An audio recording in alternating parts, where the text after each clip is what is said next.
Myself is Ramani and I am a senior web developer in Atlogys, and I am starting this session for HTML5 introduction program, which covers some of the new technologies which are implemented in HTML5 and why HTML5 is useful for the developers to learn and explore their knowledge in this area.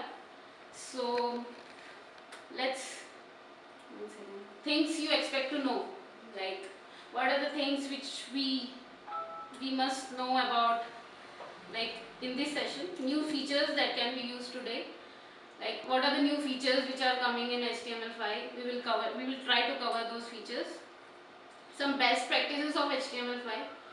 So many of us use HTML5, but like many it's having some animation stuff which I am trying to cover, and some layouting of mobile responsive. We need to know where the web is going, what are the new interesting things which are in HTML, and some new markups like header, footer, and many elements are there which are, and some semantic elements are there. Semantic elements, I think you all know about tags and all, the new tags, some stylings, some multimedia. These are some technologies which are in HTML5, multimedia, 3D effects like canvas, SVG, and some offline storage, like even if you are not having internet and if you store anything in local, it will work even if you are not having internet connection. So that is also a good feature of HTML5. Some connectivity, like you can give access to, when sometimes we use mobiles and we can give some access authorities of connectivity, like webcam. If I am playing a webcam, then it asks for the permission, like if you want to use this webcam or not. So all these features are device access, like this comes under device access actually. So these are the taxonomy and status till October 2014, which defined this structure. Like W3C has these all points: recommendation, candidate recommendation, last call, working draft, non-W3C specifications. These all the colors has defined, like this comes under recommended, which everyone wanted to use, like HTML, and still it's in process actually. Everything has not been standardized yet. So there are many standardized and standardized, like JavaScript and WebGL. If we talk about, it's a non-W3C specification. Still it's not defined. And some WebSockets, which clients and candidates have recommended to implement it in W3C consortium. So these are all the features which we can go through it, like if you have any doubts. CSS3. So CSS3 also, like some 70 or 70% is covered, and some are not yet implemented. New elements which are there. Sorry. Article, aside, these are some tags, semantic tags, which are in HTML5. Here we can see that doc type HTML, before it was XML kind of, like doc type has been changed. Header HTML head, and this meta content is there. Title, which comes on the browser on top, and these are 5 features which every developer should know actually about, like which are mostly used. These are audio and video elements, canvas elements, some new input types, some form features, and some custom data attributes. So audio and video elements. This is a new feature in HTML which plays all the streaming videos are there and audios are there. So let's have a small example of audio and video.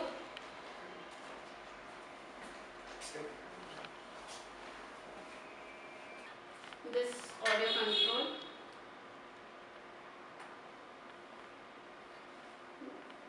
Audio controls, there are many other things like loop, muted, preload, autoplay. All things are being covered and we can use over here. in this tag and use it accordingly. Source src, the path of the audio player, and type, what type of this audio is, like mpg or oog or other audio types are there. So we have used like that. We can use it like this, and this small tag will play the audio. One second. Yeah. So I have a so this is the audio which we can, like, we have muted functions and we can mute it. So this audio tag is very useful. So this is the video control. For this we have defined some width and height so that it can fit on the screen. This is the inline style sheet actually, which I have used over here. And this is the poster. Poster is a control in which we can use any default image of a video which we want to use. And this is the video source file, WebM and MP4. Like what browser supports, it will get that source over here. And these for video controls also we can use the same. All these controls will be used in video also. So this is a small tag which will stream a video as well.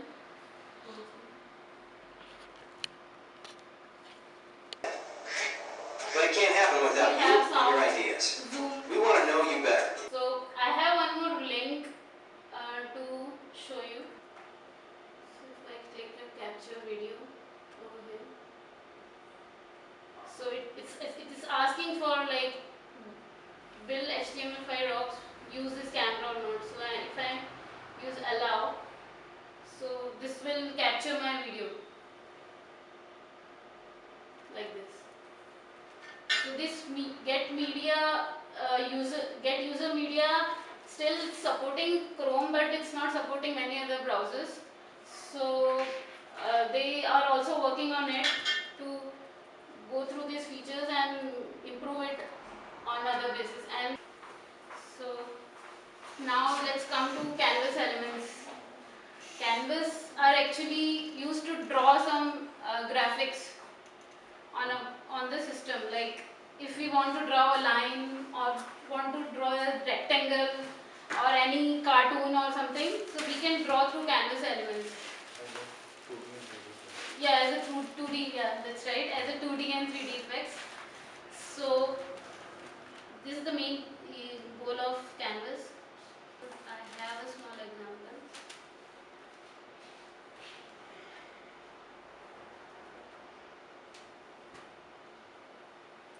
How this tag is used actually.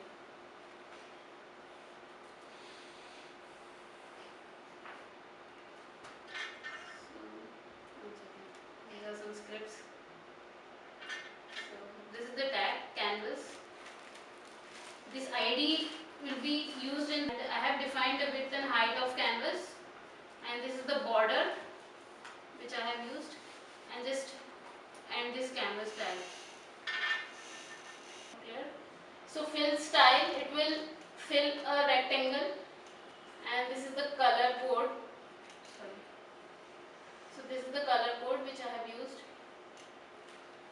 Fill rectangle, the position of x, y, and width, widthwise and heightwise. What would be the pixel of width and height? So this 200 is width and 300 is the height. Okay.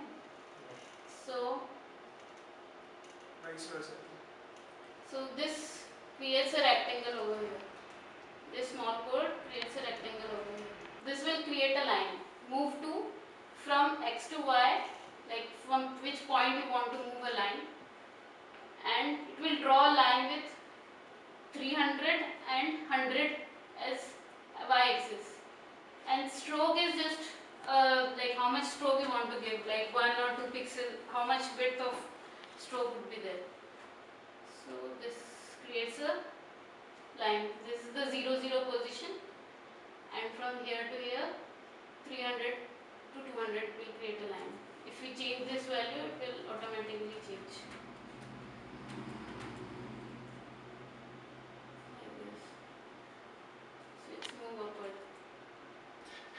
it's also used for gaming applications.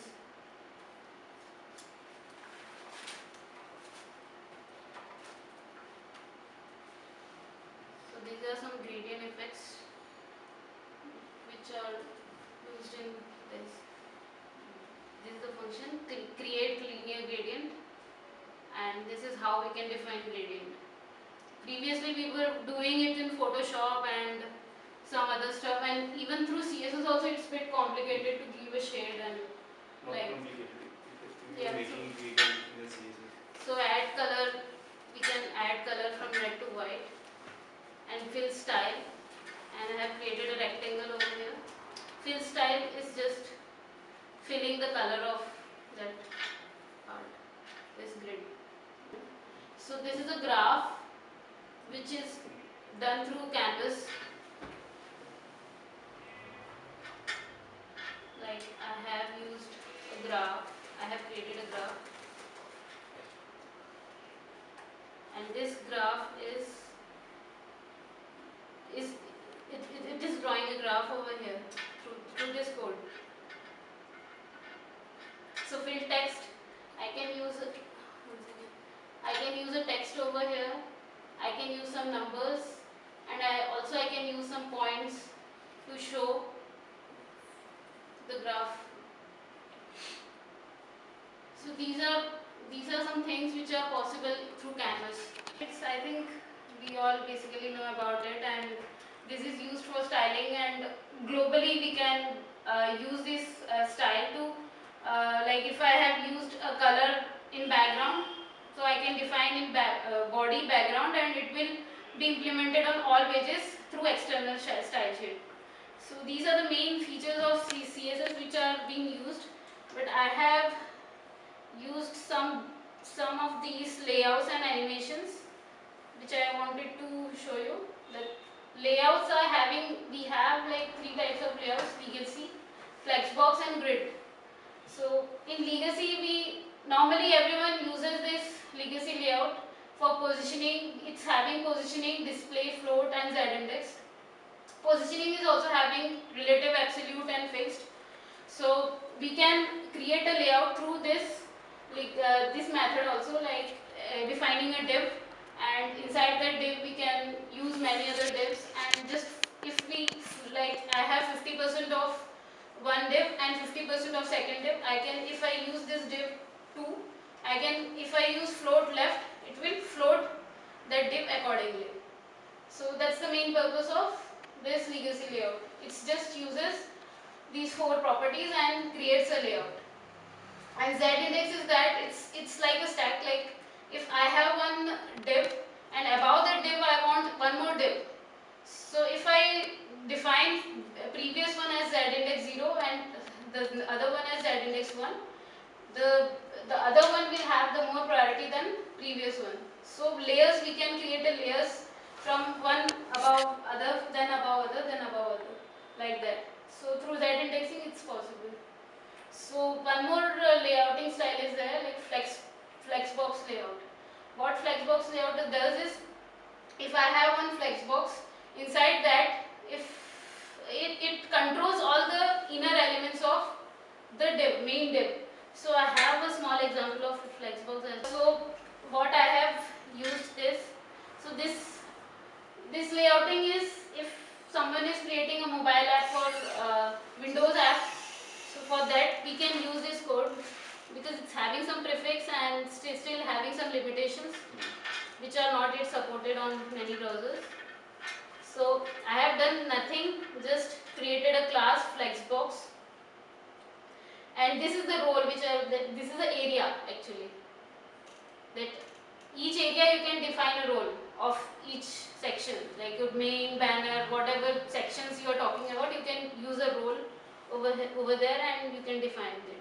And this is the ID, flexbox 1, and inside that I have just used this divs. Yeah.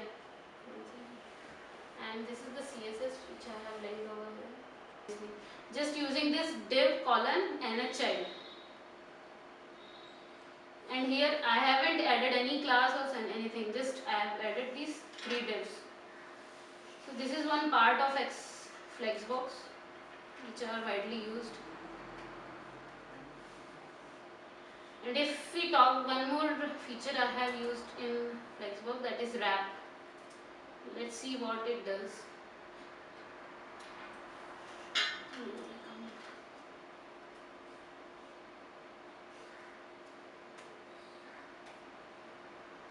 So what's the functionality of wrap is?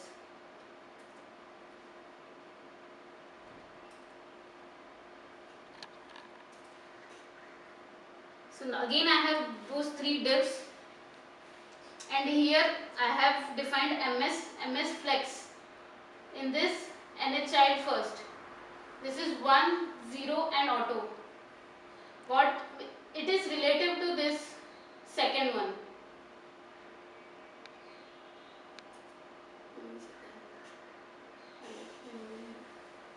So you can see that 1, I have defined this as 1, this as 1, and it will automatically take whatever remaining position is there. So this is possible through this wrap function. 1, 0 and auto. And third one I don't have to define ms flex, because third one is automatically taking that design. So if I shrink, it will proportionately move. So it would be very easy to create any mobile websites. See, my next line it's coming if it's too small, but till mobile version it's working fine. So without using any media queries, it will align everything. So if I create more other divs, it will wrap accordingly.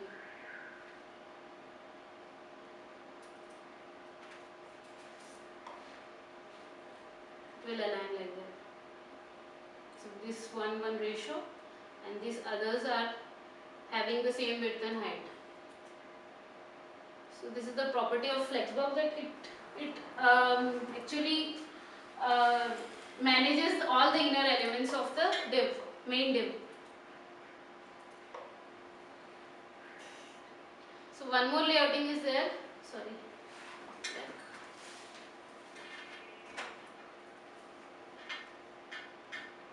So one more layouting is there, that is grid layout. Grid layout is also supported in Internet Explorer and the Windows Phone which we are using. There are so many tiles and all. The tiles are actually created in grid as a grid layout only.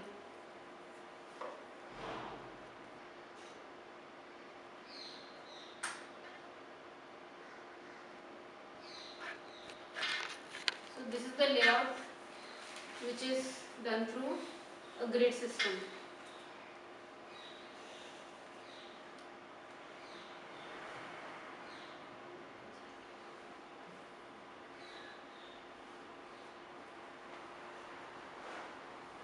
Yeah.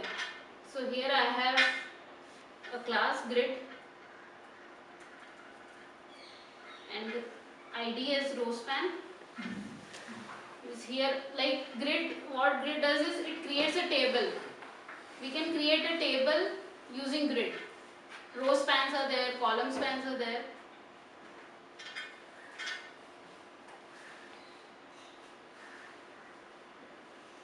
So first let's go to the row span. So we have to define display as ms grid. So ms grid columns 100 px is the width, and 1 fr is the relative fraction, like how much fraction I want in the columns. Sorry, columns is this, and this is again 100 px. This is the spacing, and this is relative. Fr is a fraction actually, and these are the grid rows, and width and height I have defined. I have defined the width of this pic. So this is the transform function: scale, translate and rotate. First let's see what scale does.